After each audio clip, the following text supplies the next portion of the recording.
La derrota de las tropas nazis cerca de Moscú.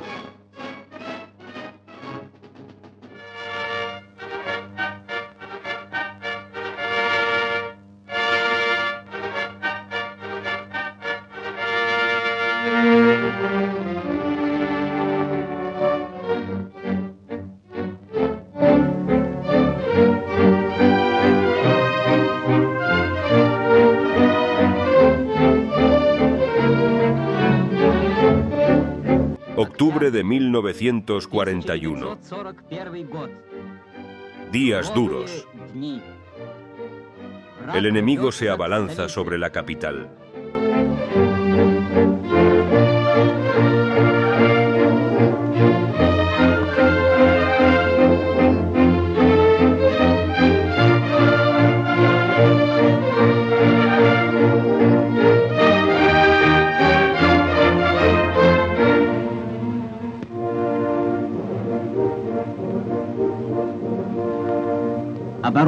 El general del ejército Zhukov, comandante del Frente Occidental, recibió la orden, por resolución del Comité de Defensa del Estado, de defender Moscú en sus fronteras occidentales a unos 100 o 120 kilómetros de la ciudad. El teniente general Artemiev, al mando de la guarnición de Moscú, fue encargado de proteger la ciudad en sus accesos inmediatos.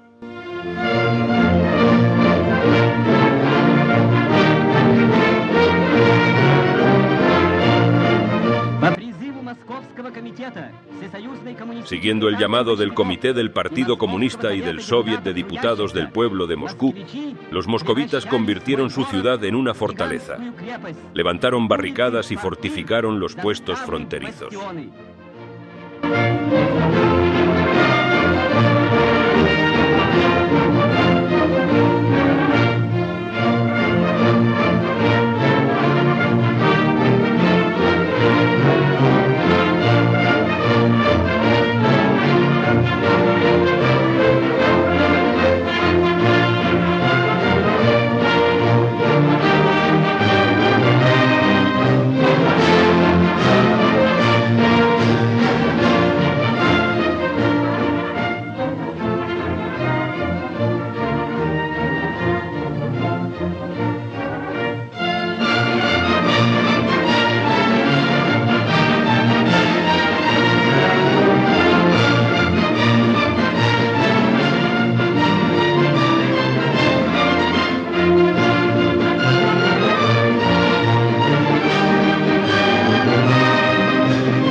Mecánicos, profesores, artistas y obreros del acero se unieron a batallones obreros y unidades de voluntarios especiales.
Las mujeres reemplazaron a sus maridos, que habían partido al frente, en las fábricas.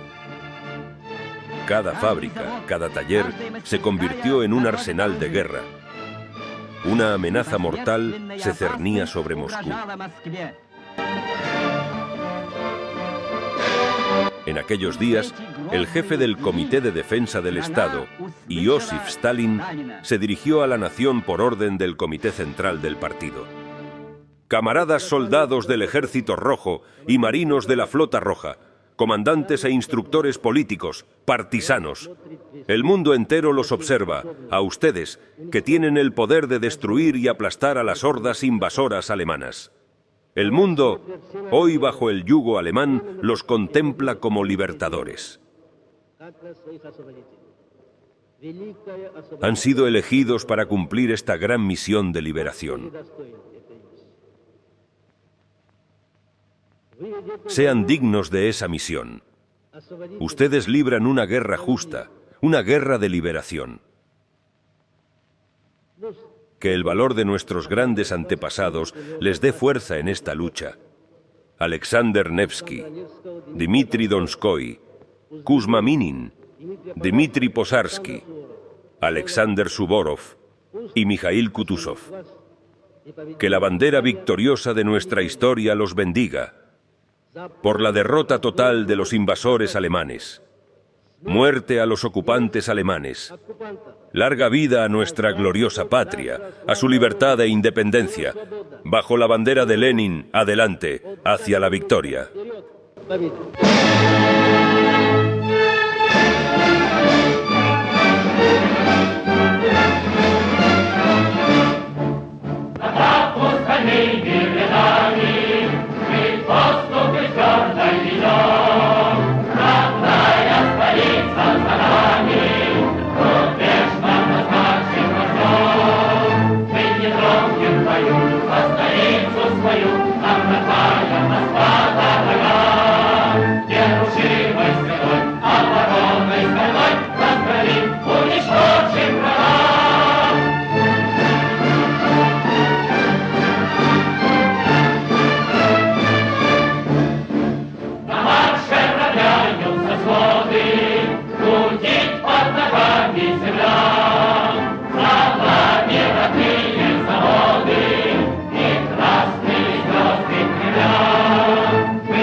Decenas de miles de obreros construían líneas defensivas en aquellos días difíciles.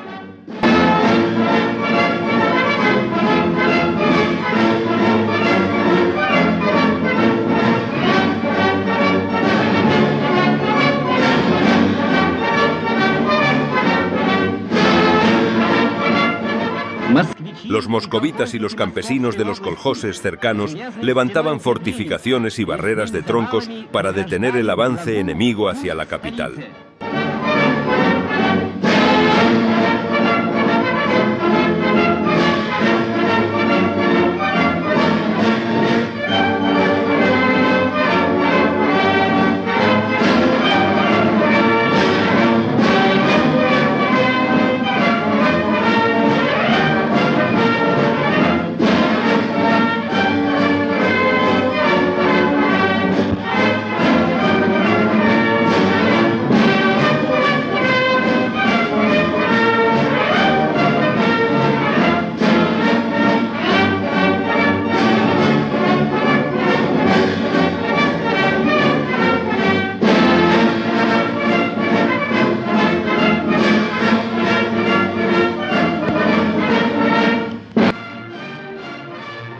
Moscú trabajaba día y noche, produciendo las armas que llevarían a la victoria.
Fábricas, talleres y plantas enviaban sin descanso armas y suministros al frente.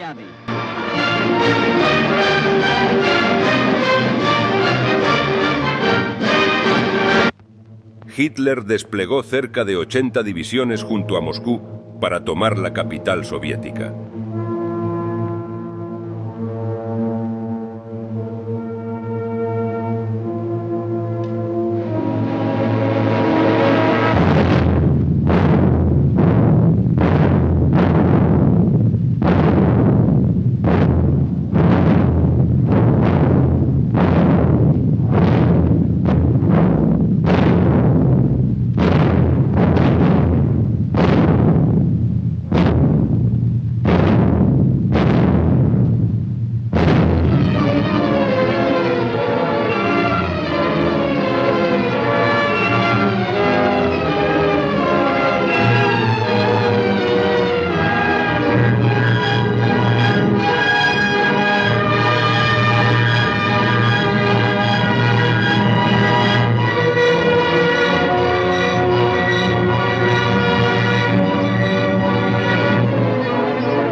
Nuestras fuerzas combatían lejos de la ciudad, resistiendo el embate nazi.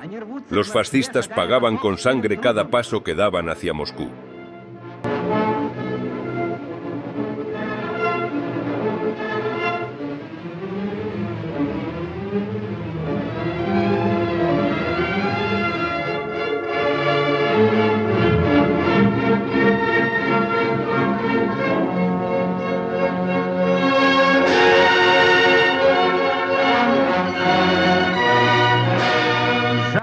Avanzaban pisando los cadáveres de sus propios compañeros.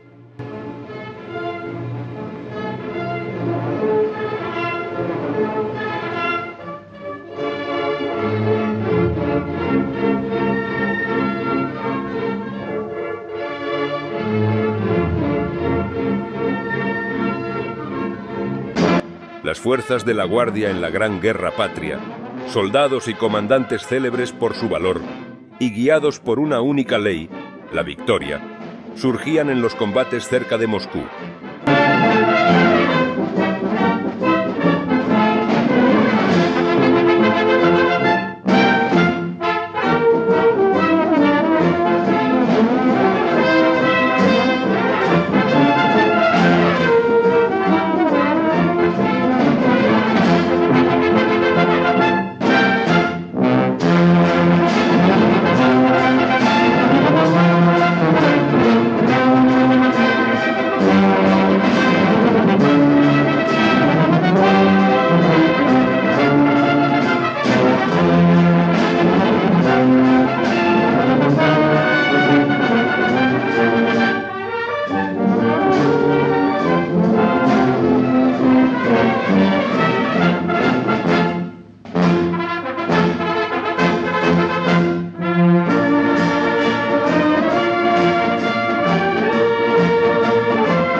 Muchas unidades ya portaban con orgullo los estandartes de la Guardia.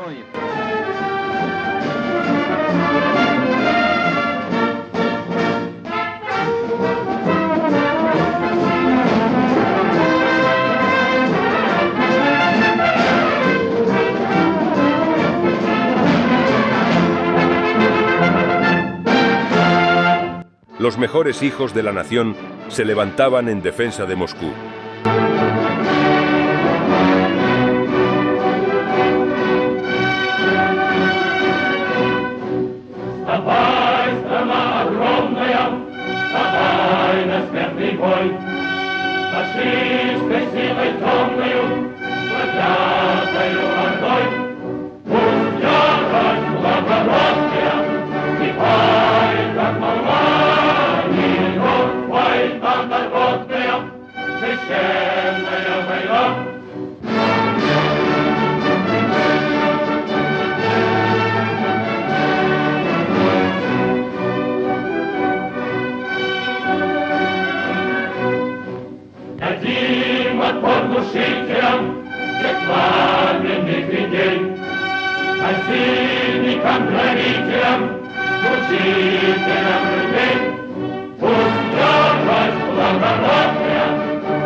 Día tras día, sangrando, los fascistas seguían arrastrándose hacia Moscú, alentados por la ilusión de tener ya a la capital cerca.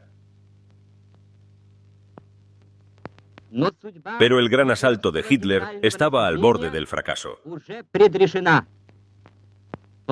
Por orden del camarada Stalin, el Consejo Militar del Frente Occidental se preparó para lanzar el contraataque decisivo. Su objetivo: impedir el segundo gran embate del enemigo y comenzar la destrucción del fascismo cerca de Moscú.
El 6 de diciembre de 1941, tras desgastar al enemigo, las unidades del Ejército Rojo lanzaron la contraofensiva.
Las tropas del general Rokossovski avanzaron hacia Istra, presionando a las divisiones enemigas de tanques e infantería.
Los pilotos soviéticos lanzaban ataques aéreos continuos contra las posiciones enemigas.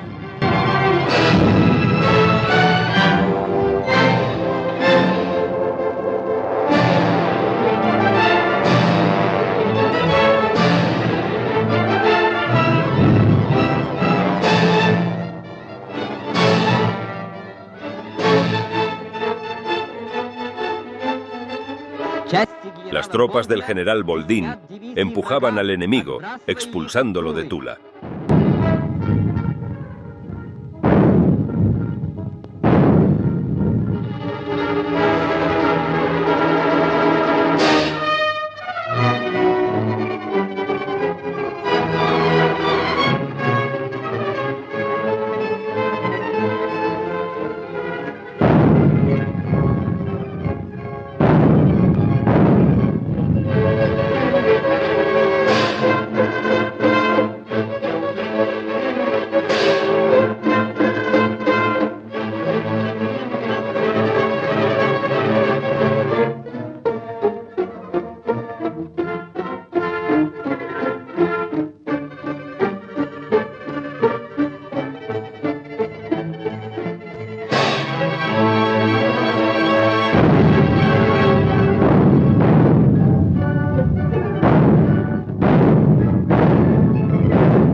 La caballería de la guardia del general Belov perseguía a los alemanes en retirada desde Stalinogorsk.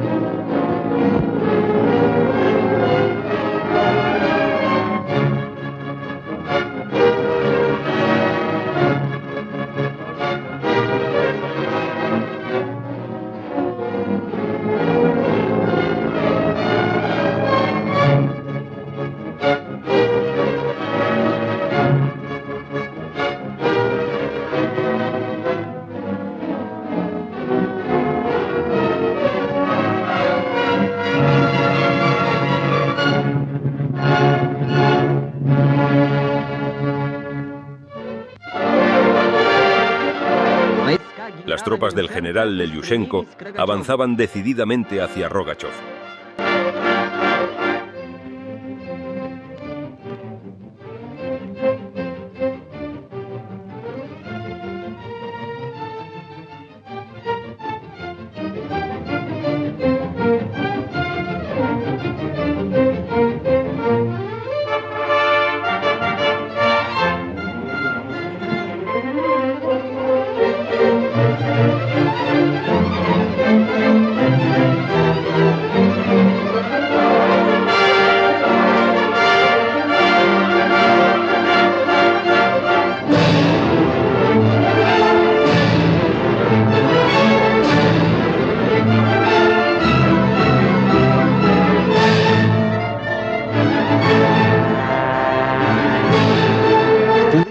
paracaidistas fueron lanzados desde el aire a la retaguardia enemiga.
Los partisanos cortaron las comunicaciones y atacaron al enemigo desde atrás, bloqueando su retirada.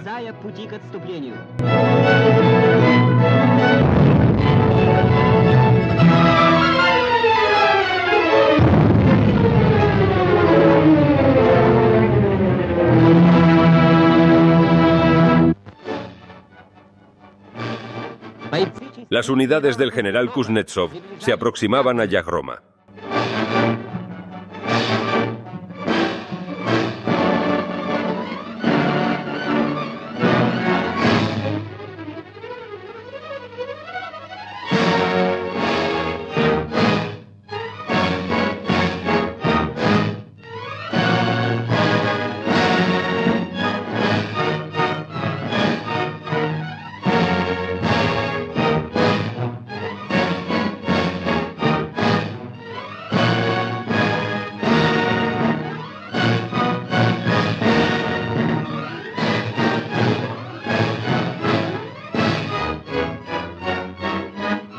Las tropas del general Govorov lanzaron una ofensiva hacia el centro en dirección a Mojaisk.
Los fascistas fueron expulsados de Mikhailov y Yepifan.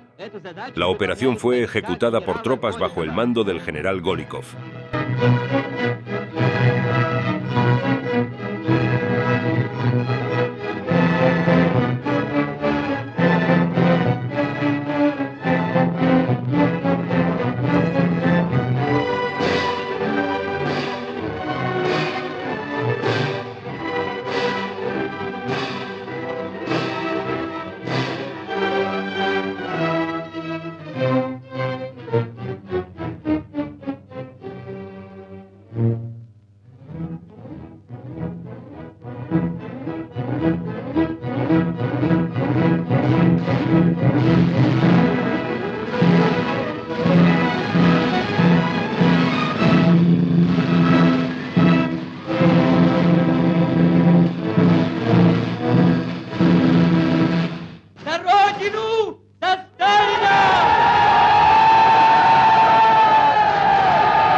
Las fuerzas del frente occidental golpeaban sin tregua las líneas defensivas enemigas.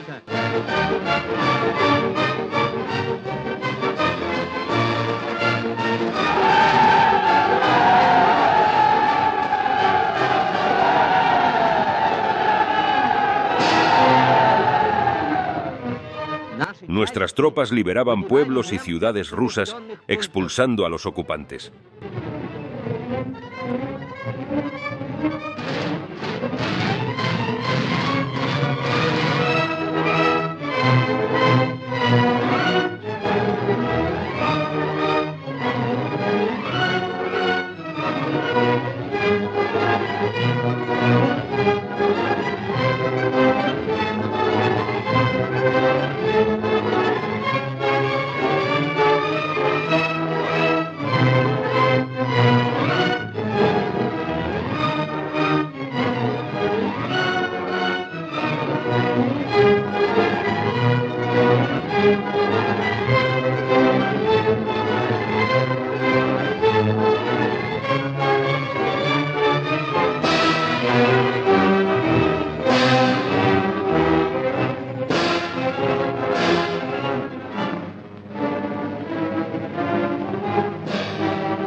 La gente recibía con alegría a sus libertadores.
Los partisanos salían de los bosques donde habían luchado durante 45 días en guerra feroz. Los aldeanos de Oрешki daban la bienvenida a sus familiares y amigos que combatieron a los fascistas desde los bosques.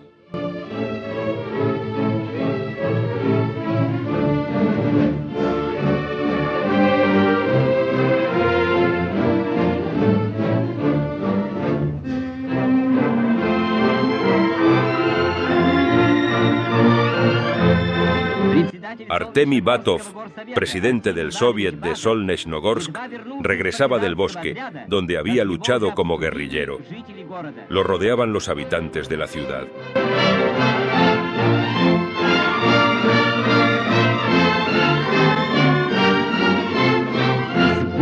Desde el campo de batalla, se dirigía directamente a su oficina. Camaradas hermanos, Solnechnogorsk es nuestra. Stalinogorsk también es nuestra. Larga vida a Stalin. Se celebraron reuniones en ciudades y aldeas para festejar la liberación del yugo fascista.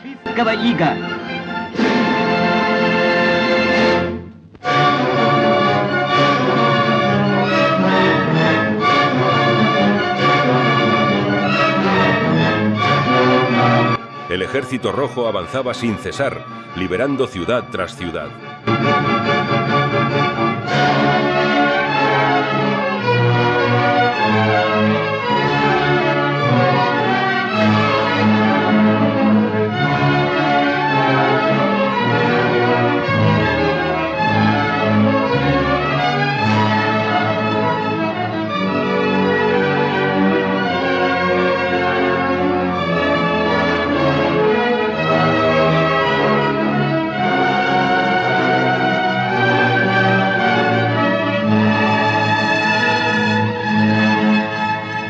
Las hordas fascistas en retirada destruyeron ciudades y quemaron pueblos en un acto de rabia impotente.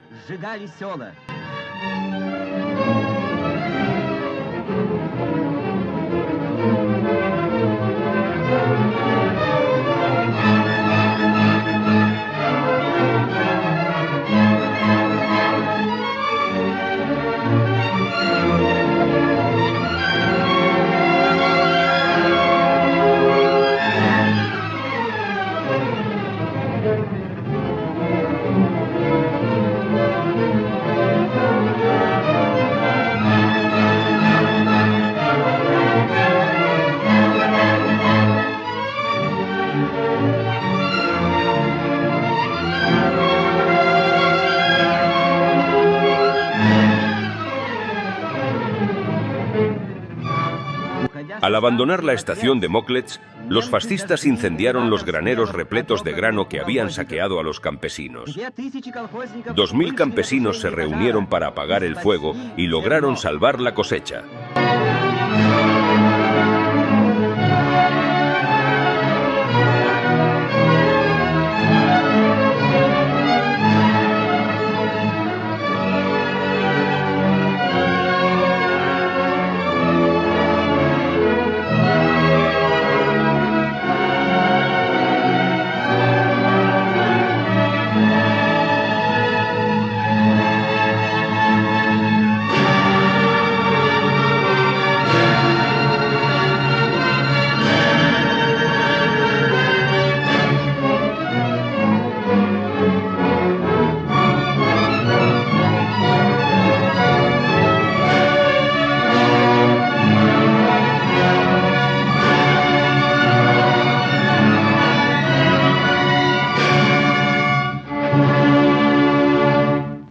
El pueblo soviético jamás olvidará las atrocidades cometidas por los salvajes fascistas.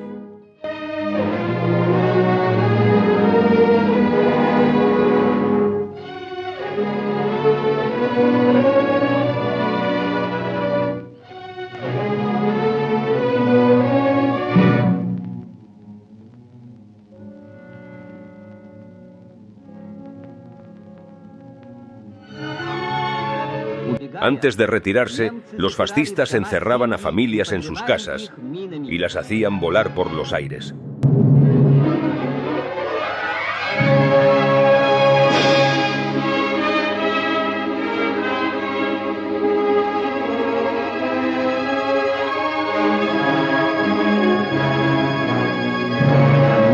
ninguna piedad para los asesinos.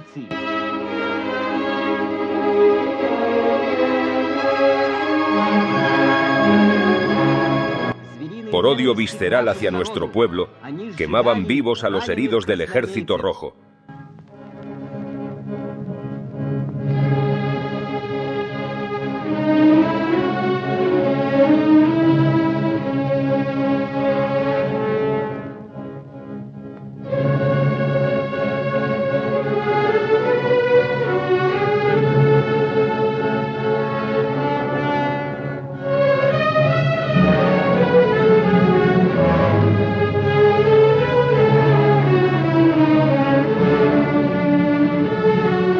Disparaban a sangre fría contra los campesinos.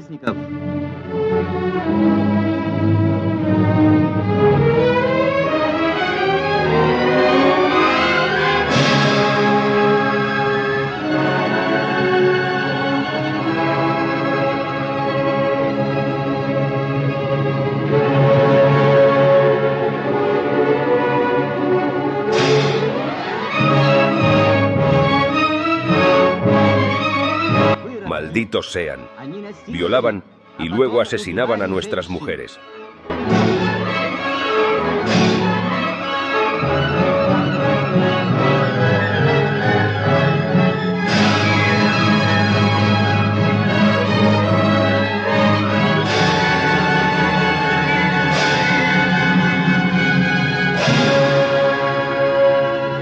Cada aldea guarda las huellas de las atrocidades fascistas.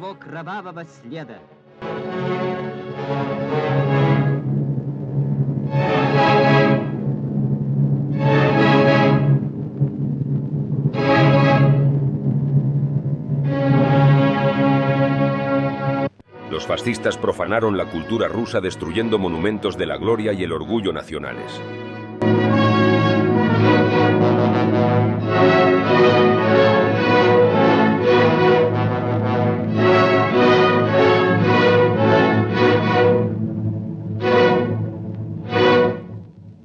Incendiaron por completo la pintoresca ciudad de Istra.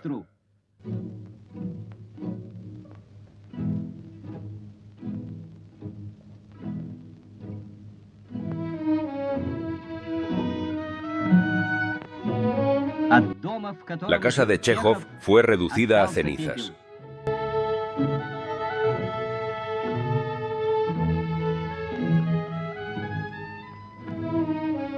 La célebre Catedral de Nueva Jerusalén,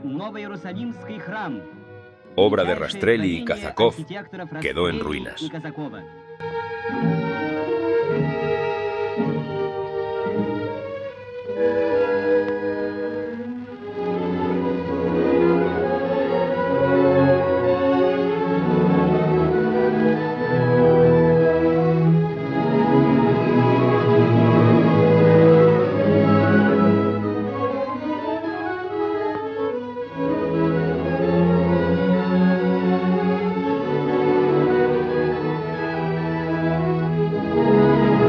Del gran compositor ruso Piotr Ilich Chaikovsky fue destruida sin piedad en Klin.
Los fascistas destruyeron Yasnaya Poliana, la finca del gran escritor ruso Lev Tolstoy.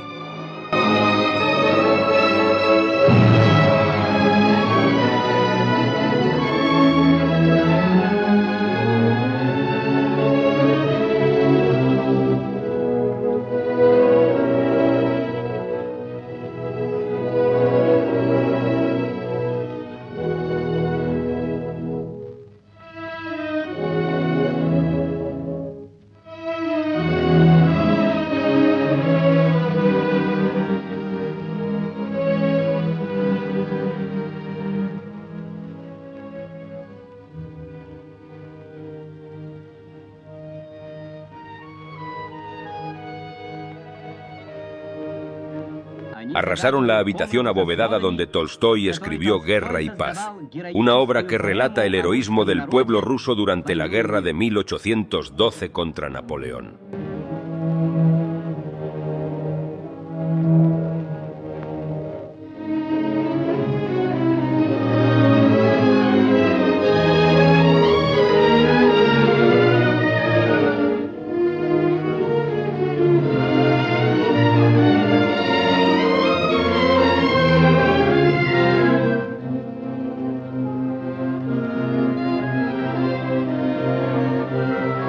Se atrevieron incluso a enterrar a sus saqueadores y criminales junto a la tumba de Tolstói.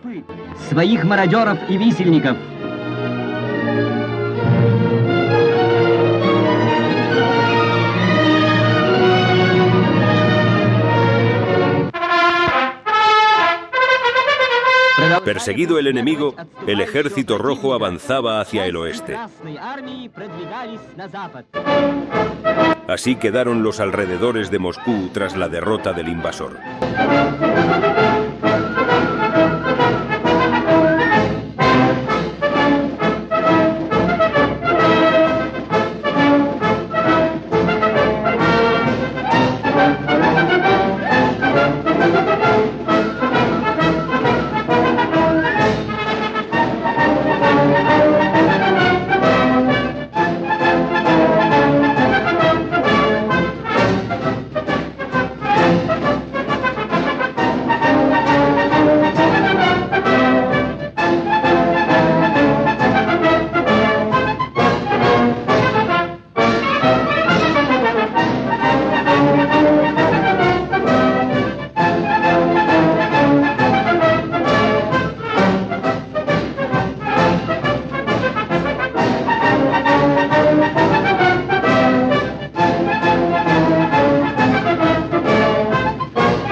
Alemania perdió más de 85.000 soldados cerca de Moscú solo entre el 16 de noviembre y el 10 de diciembre.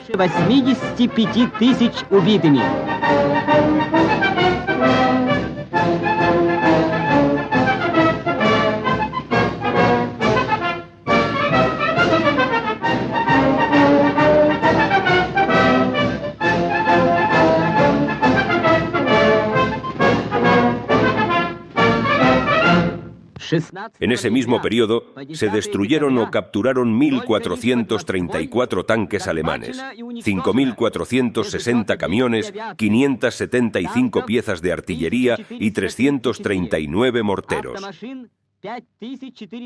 También fueron destruidas o capturadas 870 ametralladoras, sin contar las pérdidas provocadas por la aviación. El plan de Hitler para acercar y capturar Moscú fue completamente frustrado.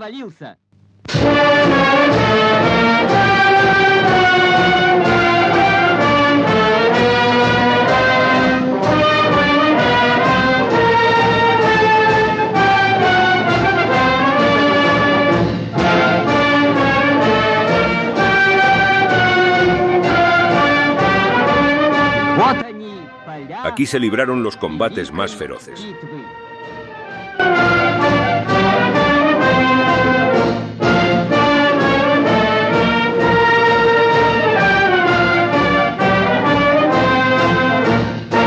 Toda la nación celebró el triunfo del Ejército Rojo sobre las tropas fascistas en las cercanías de Moscú.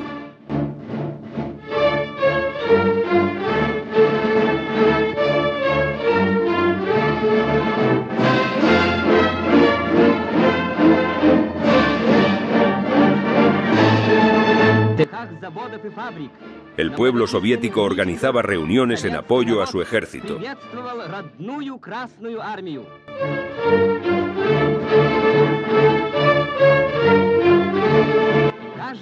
Prometieron trabajar más duro, fabricar más obuses, cañones, tanques y aviones para ayudar en la derrota del enemigo.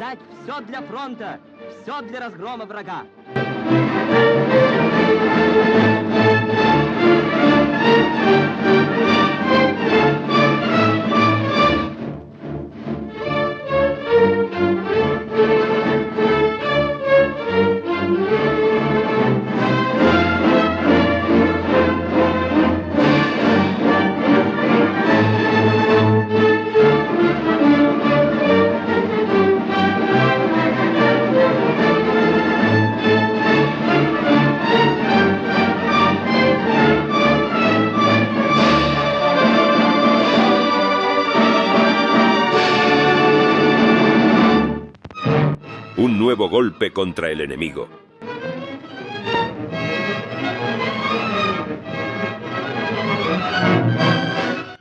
El camino hacia Moscú y de regreso.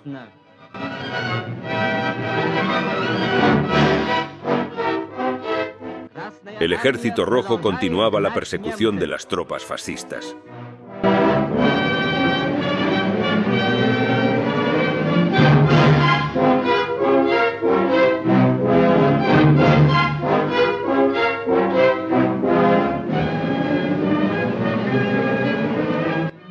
Las tropas del general Konev avanzaban en los alrededores de Kalinin.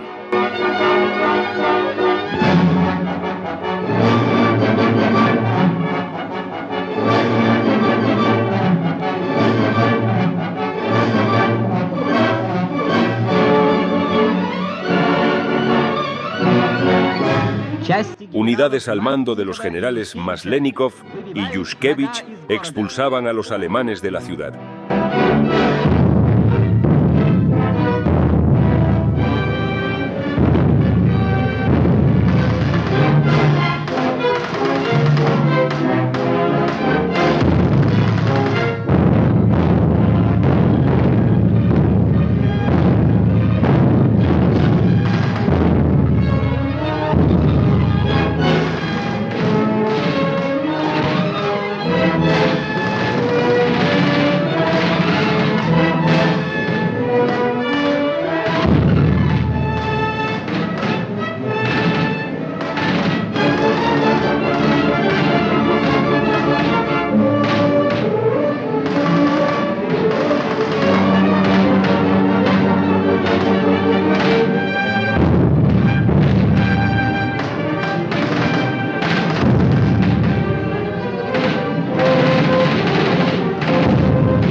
Kalinin fue liberada.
Las tropas rusas liberaron Volokholamsk.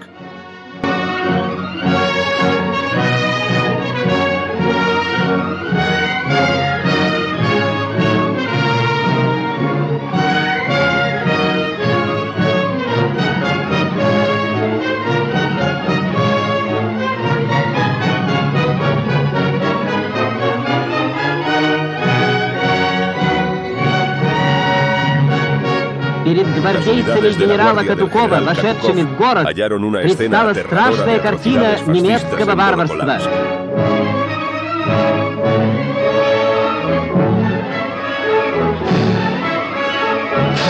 El pueblo soviético jamás olvidará a esas bestias.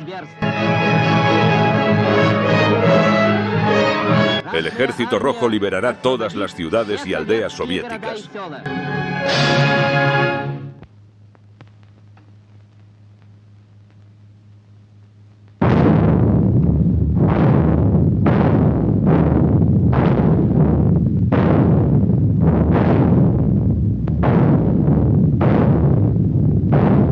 Perseguidos por las tropas del general Govorov, los alemanes se replegaban mientras los soviéticos se aproximaban a Mozhaisk.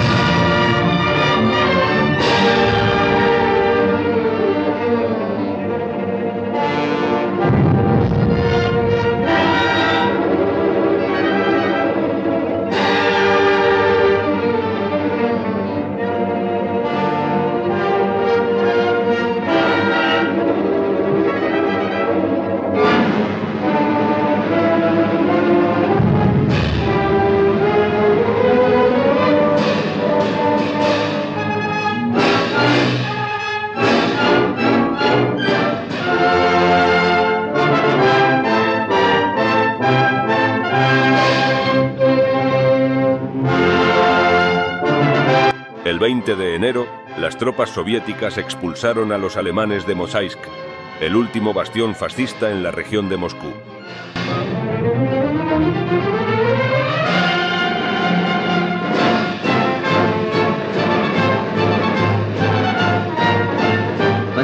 Toda la región de Moscú quedó libre de ocupantes fascistas.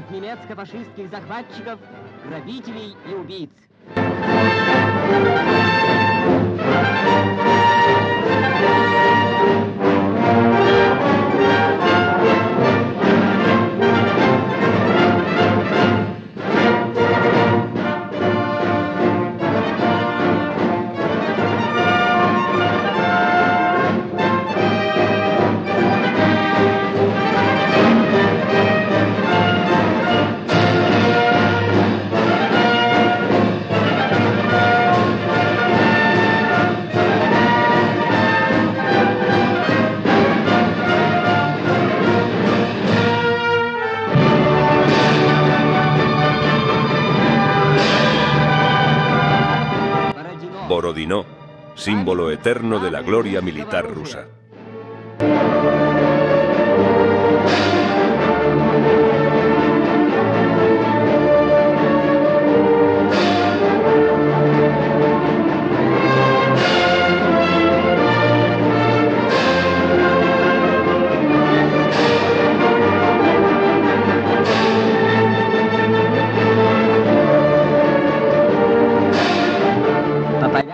Las unidades del Ejército Rojo cruzaron Borodino, campo de batalla de 1812, y prosiguieron hacia el oeste, persiguiendo al enemigo en retirada.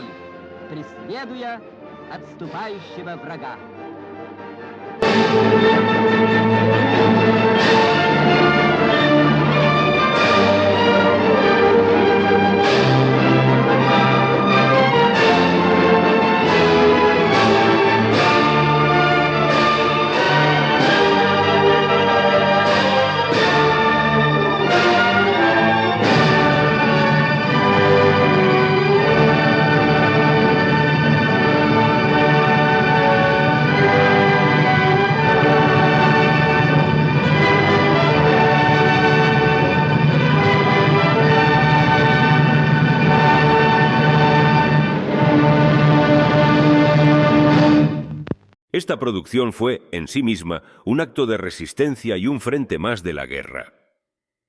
Al visionar el documental, somos testigos de una narrativa cuidadosamente construida.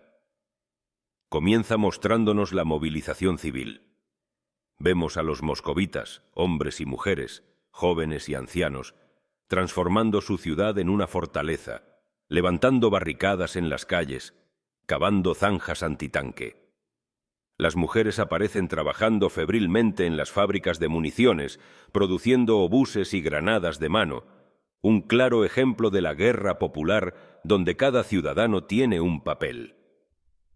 Un momento icónico es el discurso de Stalin en la Plaza Roja, el 7 de noviembre de 1941, conmemorando la Revolución de Octubre. Las tropas desfilan, solemnes y resueltas, para marchar directamente desde la plaza hacia el frente de batalla, una imagen de poderosa carga simbólica. Stalin se presenta como un líder calmado y valiente, un faro de resistencia en medio de la tormenta, un contraste deliberado con el caos y la destrucción sembrados por los alemanes. Luego, la película nos sumerge en la contraofensiva soviética. Vemos el poderío del Ejército Rojo en acción. Tanques T-34 y KB-1 abriéndose paso en la nieve, la artillería rugiendo, la caballería cargando, un elemento sorprendentemente presente y efectivo en ciertos teatros de la Segunda Guerra Mundial, infantería equipada con esquís deslizándose hacia el enemigo e incluso paracaidistas lanzados tras las líneas alemanas. Se nos muestran combates en localidades clave como Istra, Tula y Volokolamsk. Y vemos a los generales soviéticos, Zhukov y Rokossovski entre ellos, dirigiendo las operaciones desde sus puestos de mando. La narrativa visual cambia para mostrarnos la retirada y derrota alemana. El documental se recrea en la visión de equipamiento alemán destruido y abandonado. Tanques calquinados, vehículos destrozados, un testimonio mudo del poder del contraataque soviético. Vemos soldados alemanes prisioneros, ateridos de frío, mal equipados para el invierno ruso, sus rostros reflejando la derrota y la desesperación. Las imágenes de cuerpos de soldados alemanes congelados en la nieve son particularmente crudas y efectivas para transmitir la magnitud de su desastre. Finalmente, y de manera muy explícita, el documental expone las atrocidades alemanas. Se muestra la destrucción del patrimonio cultural ruso, como las casas museo de grandes figuras como León Tolstoy y Piotr Tchaikovsky, y el monasterio de Nueva Jerusalén en Istra. Pero lo más impactante son las imágenes de civiles masacrados, incluyendo niños ahorcados, una visión brutal que busca generar una profunda indignación y justificar la dureza de la respuesta soviética. Esta yuxtaposición de la barbarie enemiga con la justa defensa de la patria es un pilar de la construcción narrativa del film. En cuanto a la actividad partisana, si bien las fuentes generales hablan de su importancia en la retaguardia alemana, el documental se centra más en las operaciones del ejército regular y la movilización civil directa en la construcción de defensas. Muestra, eso sí, paracaidistas operando tras las líneas enemigas, lo que puede considerarse una forma de acción irregular o de apoyo a movimientos partisanos. La actividad de sabotaje del NKVD o de milicias populares en tácticas de guerrilla en la provincia de Moscú no es un foco central del film tal como lo describen las fuentes disponibles, aunque el espíritu de guerra popular lo impregna todo. Estamos, pues, ante algo más que un simple recuento de hechos. Es una obra maestra de la propaganda de guerra y, como tal, utiliza un arsenal de técnicas cinematográficas para moldear la percepción del espectador. El montaje es fundamental. En la versión original soviética se percibe un estilo directo, donde la informativa concretica y la claridad del mensaje de defensa de la patria eran primordiales, buscando la contundencia de los hechos presentados. Se intercala la vida pacífica previa a la invasión con las brutales escenas del frente, creando un contraste emocional muy fuerte que subraya la paz rota por la agresión nazi. Las secuencias de combate se editan con cortes rápidos para transmitir la urgencia y la acción trepidante, buscando mostrar la determinación imparable del Ejército Rojo. La versión estadounidense, Moscow Strikes Back, contó con la mano experta de Slavko Vorkapich, famoso en Hollywood por sus dinámicas montage sequences. Vorkapich era un maestro en comprimir el tiempo y el espacio utilizando un abanico de técnicas como el montaje kinestésico, disolvencias encadenadas, travelings, efectos ópticos y gráficos estilizados para crear un impacto visual y narrativo potente. Aunque no se detallan ejemplos específicos de su trabajo en este documental en las fuentes, su participación garantiza una edición sofisticada orientada a la audiencia occidental.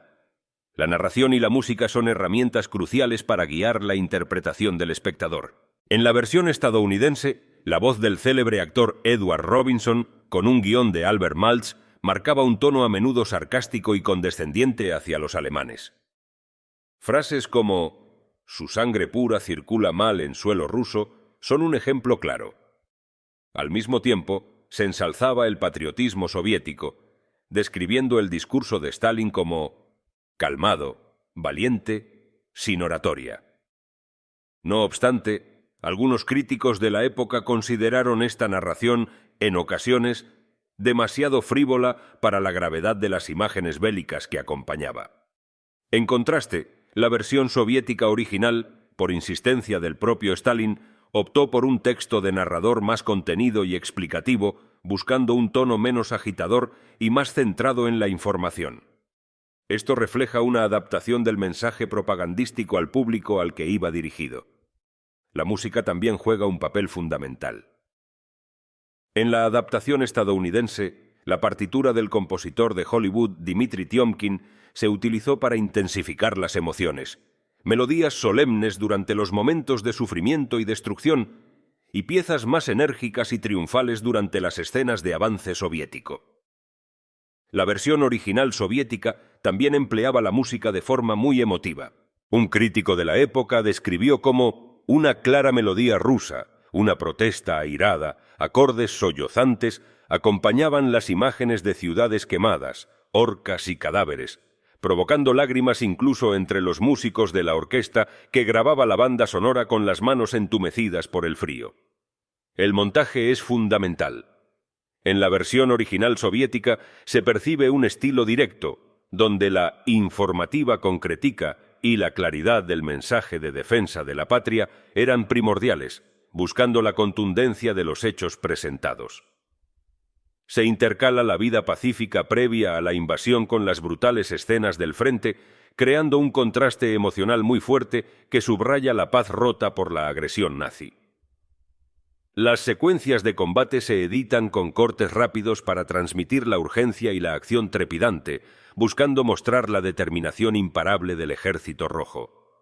La versión estadounidense, Moscow Strikes Back, contó con la mano experta de Slavko Vorkapich, famoso en Hollywood por sus dinámicas montage sequences. Vorkapich era un maestro en comprimir el tiempo y el espacio, utilizando un abanico de técnicas como el montaje kinestésico, disolvencias encadenadas, travelings, efectos ópticos y gráficos estilizados para crear un impacto visual y narrativo potente. Aunque no se detallan ejemplos específicos de su trabajo en este documental en las fuentes, su participación garantiza una edición sofisticada orientada a la audiencia occidental. La narración y la música son herramientas cruciales para guiar la interpretación del espectador. En la versión estadounidense, la voz del célebre actor Edward G. Robinson, con un guión de Albert Maltz, marcaba un tono a menudo sarcástico y condescendiente hacia los alemanes.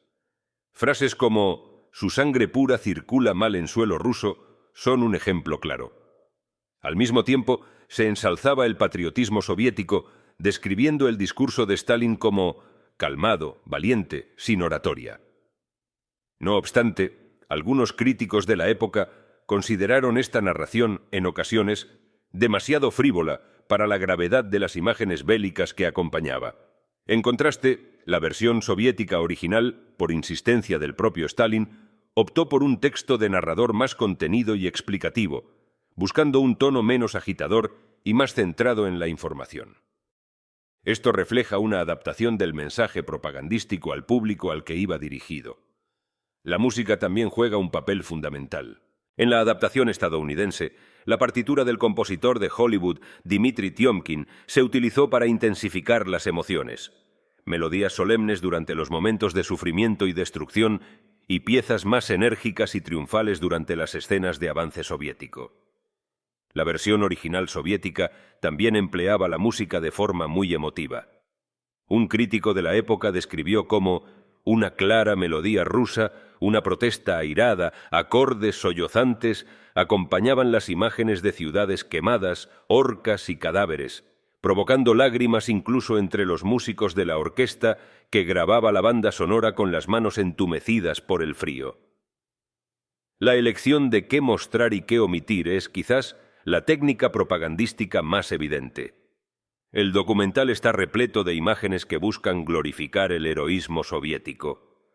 Vemos al Ejército Rojo en constante movimiento, tanques T-34 y KB-1 avanzando imparables, la artillería disparando sin cesar, la caballería cargando con audacia e incluso paracaidistas esquiando hacia el enemigo en escenas que superan cualquier película de acción. Se enfatiza la unidad popular. Civiles de todas las edades, incluyendo niños y ancianos, participan activamente en la defensa de Moscú, cavando trincheras, construyendo barricadas. Estas imágenes buscan generar empatía y mostrar un frente unido contra el invasor. En contraposición, se subraya la barbarie nazi. El documental no duda en mostrar las consecuencias devastadoras de la invasión. Edificios destruidos, patrimonio cultural ruso profanado y, de forma muy gráfica, las imágenes de civiles asesinados, algunos colgados en horcas. La narración de la versión americana enfatiza repetidamente: recordaremos, recordaremos, recordaremos, ante estas atrocidades, buscando cimentar el odio hacia el enemigo. Finalmente, se muestra la debilidad y derrota alemana. Soldados alemanes capturados, a menudo con expresiones de desolación, mal equipados para el invierno, sirven para debilitar la moral del enemigo y reforzar la idea de su inevitable fracaso. La batalla de Moscú, que el documental retrata, fue mucho más que una victoria militar aislada. Representó un punto de inflexión estratégico fundamental en la Segunda Guerra Mundial. En primer lugar, significó el fin de la invencibilidad de la Blitzkrieg alemana. Demostró al mundo que la Wehrmacht no era invencible y que la conquista de la Unión Soviética sería una empresa larga, sangrienta y extremadamente costosa, no el paseo militar que Hitler había imaginado. Este fracaso ante las puertas de Moscú obligó a Hitler a replantearse sus planes estratégicos. El sueño de un Lebensraum, o espacio vital, conquistado rápidamente en el este, se desvaneció. En el verano de 1942, el foco principal de la ofensiva alemana se desvió hacia el sur, hacia Stalingrado y los campos petrolíferos del Cáucaso, en un intento desesperado por asegurar los recursos necesarios para una guerra que ahora se antojaba mucho más larga. La tenaz resistencia soviética en Moscú tuvo también repercusiones en la estrategia de Japón. Informes de inteligencia, como los del ya mencionado Richard Sorge, indicaban que Japón no atacaría a la Unión Soviética a menos que Moscú cayera y se desatara una guerra civil en Siberia. Al no cumplirse estas condiciones, Japón decidió centrar su expansión en el Pacífico y el sudeste asiático, evitando abrir un segundo frente contra la URSS. Fundamentalmente, la batalla de Moscú marcó el inicio de una guerra de desgaste prolongada en dos frentes para Alemania, algo que sus estrategas siempre habían temido y que, a la larga, el Tercer Reich no podría sostener. La entrada de Estados Unidos en la guerra poco después, con su gigantesca capacidad industrial, sumada a la vasta población y los inmensos recursos naturales y productivos de la Unión Soviética, inclinaron la balanza de forma irreversible. Por todo esto, muchos historiadores consideran la batalla de Moscú como el verdadero punto de inflexión de la Segunda Guerra Mundial, incluso por encima de batallas tan icónicas como Stalingrado o el desembarco de Normandía. No fue solo una victoria militar. Fue un catalizador para un cambio en la percepción global de la guerra, rompiendo el aura de invencibilidad alemana y demostrando una capacidad de resistencia soviética que muchos en Occidente no esperaban, lo cual fue crucial para la consolidación y el mantenimiento de la Gran Alianza. El documental tuvo una acogida triunfal en la Unión Soviética. Ganó el premio Stalin y, según los informes, solo el primer día de su estreno en Moscú fue visto por más de 80.000 personas, llegándose a distribuir unas 800 copias por todo el país y el extranjero, una cifra considerable para la época. Pero su impacto más significativo, y quizás el más buscado por sus creadores, se produjo en los países aliados. La versión estadounidense, Moscow Strikes Back, fue vista por unos 16 millones de personas. Y en 1943, la Academia de Hollywood le otorgó el Oscar a la mejor película documenta. La placa del Oscar llevaba una inscripción que destacaba el heroísmo del ejército y el pueblo ruso en la defensa de Moscú y por la creación de la película en condiciones extremadamente difíciles y peligrosas. La prensa aliada reaccionó con entusiasmo. The New York Times, en una elocuente reseña, la describió como una película para anudar el puño y apoderarse del corazón con ira, destacando que no eran escenas montadas, sino grabadas en combate real. Este tipo de recepción fue fundamental. El documental contribuyó enormemente a moldear la percepción occidental del esfuerzo bélico soviético, mostrando no solo su capacidad militar, sino también el inmenso sufrimiento y el heroísmo de su pueblo. La concesión del Oscar no fue, por tanto, un mero reconocimiento artístico. Fue un gesto político de gran calado en el apogeo de la Segunda Guerra Mundial. Sirvió para humanizar al aliado soviético ante una opinión pública estadounidense que, hasta hacía poco, veía a la URSS con profunda desconfianza. La película se convirtió en una herramienta para fortalecer la Gran Alianza, mostrando a un socio fuerte, resistente y digno del masivo apoyo que se le estaba brindando a través del programa de préstamo y arriendo, Lend-Lease. En este sentido, Moscow Strikes Back fue un arma más en el arsenal propagandístico de los aliados, vital para mantener la cohesión de una coalición ideológicamente heterogénea contra el enemigo común: el fascismo. ¿Cómo debemos valorar hoy este documental como fuente histórica? Sin duda, su valor documental es innegable. Nos ofrece imágenes reales, capturadas en el fragor de una de las batallas más decisivas de la historia, en condiciones de extremo peligro y dificultad. Muestra la escala de la movilización civil y militar soviética, las tácticas de la guerra invernal y el brutal impacto del clima. Y, crucialmente, nos da una perspectiva soviética contemporánea de los acontecimientos, un vistazo a cómo querían ser vistos y cómo veían a su enemigo. Sin embargo, sus limitaciones y sesgos son igualmente importantes. No podemos olvidar que es un producto de la propaganda de guerra soviética. Esto implica una selección cuidadosa de lo que se muestra y lo que se omite. Es muy probable que se minimicen o ignoren los errores estratégicos soviéticos iniciales, las enormes pérdidas propias o cualquier aspecto negativo del régimen de Stalin que pudiera empañar la imagen de unidad y heroísmo. El énfasis está puesto en la valentía, el sacrificio y la victoria final, idealizando potencialmente la cruda realidad del frente. La propia adaptación estadounidense, con su atenuación de la ideología comunista, es un testimonio de cómo la verdad filmada se moldea según la audiencia y el propósito. Los historiadores modernos analizan este tipo de documentales con una mirada crítica, reconociendo su inmenso valor como testimonio visual de la época, pero siempre conscientes de los filtros propagandísticos a través de los cuales se nos presentan los hechos. El documental es una fuente primaria valiosísima, no solo por lo que muestra explícitamente del frente, sino también por lo que revela implícitamente sobre las estrategias de persuasión y la construcción de narrativas en tiempos de guerra. El legado de Moscow Strikes Back está, además, intrínsecamente ligado a la Guerra Fría. La misma película que fue aclamada en Occidente como un símbolo de la lucha aliada contra el fascismo se convirtió, para algunos, en un embarazo pocos años después, a medida que las tensiones entre Estados Unidos y la Unión Soviética escalaban. El guionista de la versión americana, Albert Maltz, por ejemplo, fue incluido en la lista negra de Hollywood durante la caza de brujas macartista.